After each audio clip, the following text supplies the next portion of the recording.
बनारस में लगातार जिस तरीके से व्यापारी लगातार पीड़ित के शिकार हो रहे हैं और हमारे साथ हैं सुशील कुमार राय।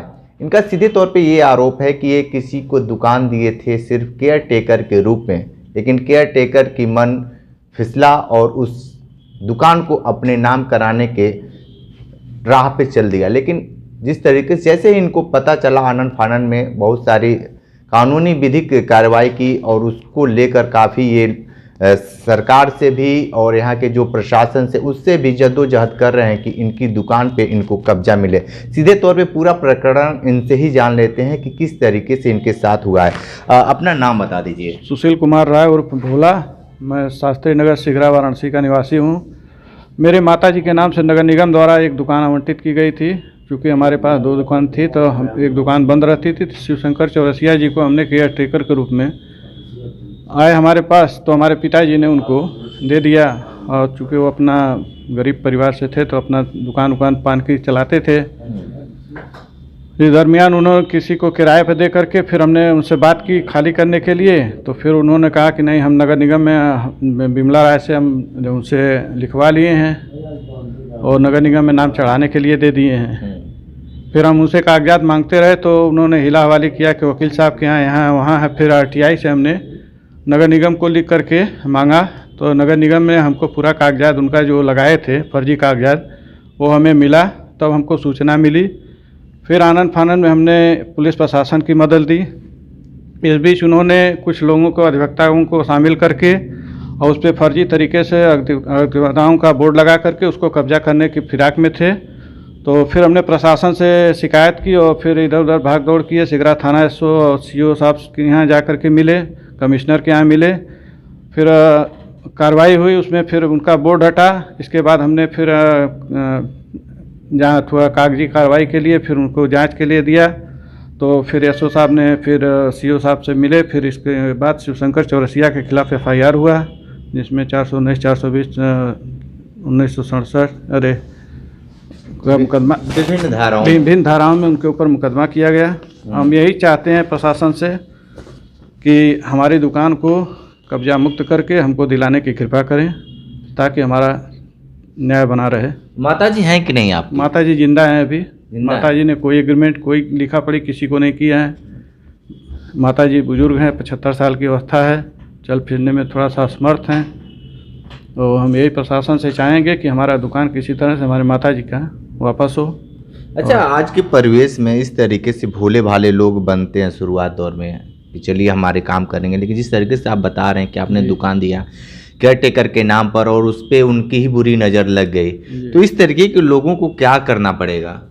अब ये तो प्रशासन का काम है भाई, इसको जांच करा लें। जांच कराने के बाद अगर उचित कार्रवाई किया जाए, अगर वो गलती है तो उनको सज़ा मिले, अगर हम गलत हैं तो हमको भी सज़ा मिले। हम यही प्रशासन से चाहेंगे कि उसको जांच करा ले। अगर फर्जी कागजात लगा करके वो सिग्नेचर नगर निगम में नाम चढ़वाना चाह रहे हैं तो उनके ऊपर कठोर से कठोर कार्रवाई की जाए। अच्छा, इसमें पॉलिटिकल लोगों का भी हाथ है क्या? पॉलिटिकल तो नहीं कहेंगे, लेकिन कुछ लोग हैं इधर उधर से जो उनको साथ दे रहे हैं कि नहीं हम हैं, पीछे से खड़े हैं। अब चूँकि प्रशासन खुद आएगा आगे तो नाम सामने आ जाएगा कौन कौन लोग हैं इसमें, और पीछे से उनको साथ मिल रही है शिवशंकर चौरसिया को कि हम हैं, कोई बात नहीं है। अब कौन लोग हैं अब सामने आएगा। अच्छा, कितने सालों से ये शिवशंकर, जिसका नाम आप जिक्र कर रहे हैं शिवशंकर चौरसिया, कितने सालों से दुकान पे रह रहे हैं? शिवशंकर चौरसिया चूँकि हमारे पास 2 दुकान थी तो बंद रहती थी, तो शिवशंकर चौरसिया लगभग 10-15 साल से इन्होंने दुकान को केयर टेकर के रूप में चला रहे थे। और 4-5 साल से तो हमारा इनका विवाद खाली कराने के लिए हो रहा था। तो आज करेंगे, कल करेंगे, परसों करेंगे, यही करते हुए टाल देते थे।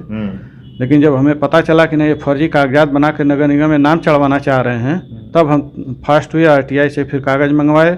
फिर हमने दौड़ धूप करके उधर उधर से उनके नाम से फर्जी कागजात के नाम पर हम उनके ऊपर FIR प्रशासन द्वारा FIR हो चुका है। जी, FIR हो चुका है। 419, 420, 467, 468, 471 और 506 की धाराओं में। अब देखिए प्रशासन के ऊपर है हमारी दुकान कब तक हमको मिलती है। हम तो देखिए ये तमाम धाराओं में मुकदमा कायम हो चुका है और भी स्वतंत्र जी हैं और इनसे हम बात कर लेते हैं। ये बताइए कि आप जिस तरीके से लोगों की मदद करते हैं और जो आज इनके साथ जो घटना घटा है उसको लेकर क्या कहेंगे आप? सबसे पहले आपके चैनल को बहुत बहुत धन्यवाद कि आप इस बात को बड़ी प्रमुखता से गंभीरता से लिया है कि आज के परिवेश में अब बड़ा लोगों को डर लगता है कि हम अपना दुकान मकान किसी को केयर टेकर के रूप में दें, किराएदार के रूप में दें कि न दें। कानूनी दावपेच में ऐसे लोग उलझा देते हैं आजकल, कब्जा करने की लोगों की मंशा बन चुकी है। हमारे वाराणसी डिस्ट्रिक्ट कोर्ट में बहुत सारे मुकदमे किराएदारी से लेकर के खाली कराने से लेकर बेदखली के लेकर सब चल रहे हैं। उन्हीं प्रकरण में एक भोला राय जी हैं, वो भी एक अधिवक्ता हैं। मैं स्वतंत्र जायसवाल, मैं भी एक अधिवक्ता हूँ, मैं उपाध्यक्ष रह चुका हूँ बनास बार का। और इनके प्रकरण को जब ये हमारे पास लेके आए थे कि भैया हमारे केस का ऐसा ऐसा है, हमने एक दुकान किसी को दिया था केयर टेकर के रूप में, वो दुकान खाली नहीं कर रहा है, तो हमने इनका एप्लीकेशन ऑनरेबल पुलिस कमिश्नर को दिया। उस मुद्दे में जांच हुई। जांच के बाद तथ्य आया कि इनके दुकान का उसमें कोई शिवशंकर चौरसिया जो रहता था एक जाली कूटरचित दस्तावेज तैयार कराया। इनकी माताजी का फर्जी सिग्नेचर कर करके एक 2006 में, एक 2012 में, आप उस प्रार्थना पत्र जो हमने FIR दर्ज किया उसमें सारे सब संलग्न है, उसमें फर्जी सिग्नेचर करा करके दिखाया कि सरेंडर कर दिया और ये 2012 से अपना नाम चढ़ाने के लिए नगर निगम में भेज दिया। चूँकि इनकी दुकान एक सरकारी संपत्ति है, नगर निगम से इनको 1995 में अलॉटमेंट हुआ था और तब से उस दुकान में रह रहे थे। ये शिवशंकर चौरसिया जैसा इन्होंने बताया कि इनके पिताजी के यहाँ जाते थे कि भैया दुकानिया बंद हो, हमें दे दो, हम कुछ हमारा पालन पोषण हो जाए, परिवार हमारे जिए खाए के साधन बन जाएगा। तो इन्होंने विश्वास के रूप में दिया और वो गलत तरीके से अपना उसको यूज करना शुरू कर दिया, कब्जा करने की मंशा रखे हुए हैं। फिर इसके द्वारा जब वहाँ कब्जा होने लगा तो हमने ऑनरेबल कोर्ट में गया, माननीय न्यायालय द्वारा यथास्थिति का आदेश, चूँकि साक्ष्यों को देखते हुए कोर्ट ने इनकी फेवर में ऑर्डर किया कि भाई जब सब कुछ आपके नाम से, नगर निगम से हमने RTI मांगा, वो भी हमारे नाम से आया, आज भी हमारे नाम चल रहा था। तो ये सारी कानूनी प्रक्रिया थोड़ा समय लगा। अच्छा, इस तरीके के लोगों को डर क्यों नहीं लगता है? अब इस देश में कानून है, व्यवस्था है, सरकार है, सब चीज़ हो, फिर भी इन लोग के अंदर में भय नाम की चीज़ नहीं मिल पा रही है। इनको डर क्यों नहीं आ रहा है जिस तरीके से उनकी दूसरों की ज़मीनों पे गलत नज़र डालना? अब ऐसा है कि देखिए, हर प्रकार के समाज में लोग हैं। शिवशंकर चौरसिया बहुत ही सीधे व्यक्ति हैं जैसा लोगों को बताया गया, लेकिन निस्संदेह उनके पीछे कुछ ना कुछ लोग लगे हैं कि उस दुकान को कब्जा कर लें हम लोग और उसके बाद इनको परेशान करते रहें। लेकिन हम लोग एज ए लॉयर हैं, वकील हैं, तो न्याय पर हमारी व्यवस्था है, न्याय से हमें उम्मीद है। ऑनरेबल कोर्ट के द्वारा हमें न्याय मिल रहा है और हम इस कगार में आगे अब धीरे धीरे बढ़ रहे हैं।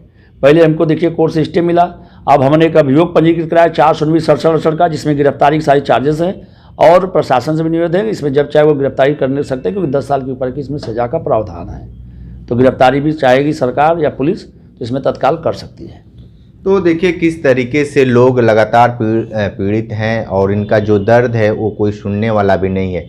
लेकिन जिस तरीके से लगातार संघर्ष कर रहे हैं कि इनको ज़मीन हो या दुकान हो या मकान हो, अब सबसे बड़ा ये सवाल हो रहा है कि अब किसके ऊपर छोड़ा जाए। और किसी को केयर टेकर रखा जा रहा है तो अपनी ही संपत्ति समझ ले रहा है। जैसा कि यहाँ पे आपको सुशील जी ने बताया कि जिस तरीके से हमने दिया था, काफ़ी दिन रहने के बाद उनकी पता नहीं क्या नज़र पड़ी कि वो नगर निगम तक अपने कागजात पहुंचा दिए। लेकिन सीधे तौर पे अब FIR भी दर्ज हो चुका है और ये न्याय की लगातार जद्दोजहद कर रहे हैं। तो अब सरकार से भी इनकी गुजारिश है कि इनको जो न्याय है वो मिले, और सरकार और यहाँ के जो थाना अध्यक्ष हैं वो कितना इनका मदद करते हैं वक्त आने पे ही पता चल पाएगा। विशेष इंटरव्यू कर रहे थे तो हमारे साथ बने रहे कांडी बनारसी के साथ। हमें दीजिए इजाज़त, नमस्कार।